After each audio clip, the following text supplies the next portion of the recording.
CBS News has obtained a copy of an Inspector General report which looked at the January 6th attack on the U.S. Capitol. The report focuses on how Capitol Police prepared for that day, and what it found is damning. This is a story that you are seeing for the first time on CBS News. Cassidy McDonald from our .com team read through it all, and Cassidy, you've got the details. What does this report show?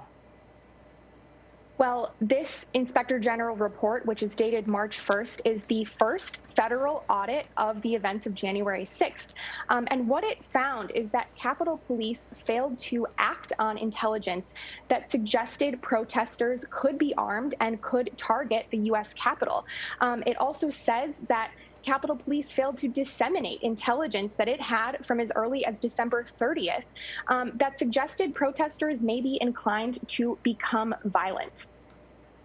So, Cassidy, break it down for us. What did Capitol Police know prior to the attack?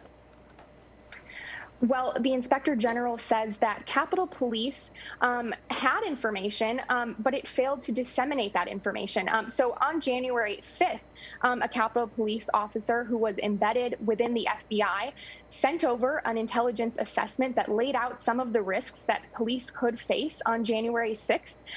But the report says that that was not shared widely. It was emailed out to a few people in the evening, January 5th, but it was not widely shared and did not reach the people who it needed to hear it.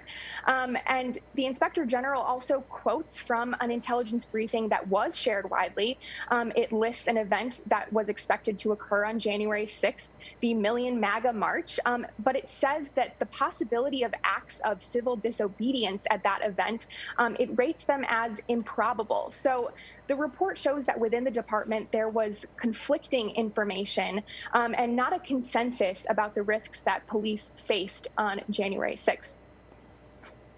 It's almost like, you know, different agencies are getting completely different information, coming to vastly different conclusions. It's one thing to say, I don't think it's going to be that bad, but there might be some, you know, violence.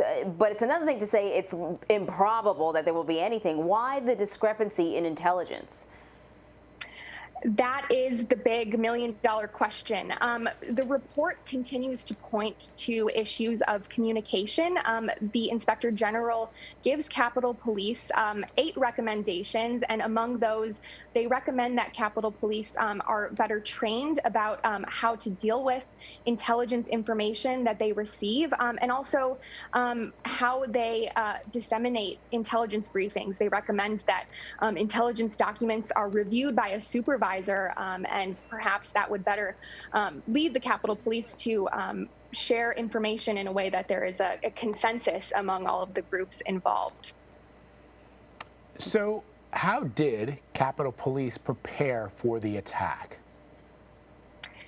So Capitol Police did make a number of enhancements to their security posture. So testifying before a House committee in February, acting police chief, Capitol Police Chief Pittman said that they did upgrade security. They put a number of officers with assault weapons posted outside of the homes of some lawmakers. They sent other police into crowds that day to gauge how large the crowds were and gauge the temperature of those crowds. And they also put up a perimeter outside of the Capitol with bike racks. Now, you may recall from videos shown that day, the Capitol Police were simply overwhelmed by the large crowds that toppled many of those barriers. And that's exactly what Acting Police Chief Pittman said. She said they were quickly overwhelmed by the thousands of insurrectionists who came to the Capitol that day, and they simply were not prepared for the scale of that violence. Where are we now in terms of the investigation? How many people have been arrested?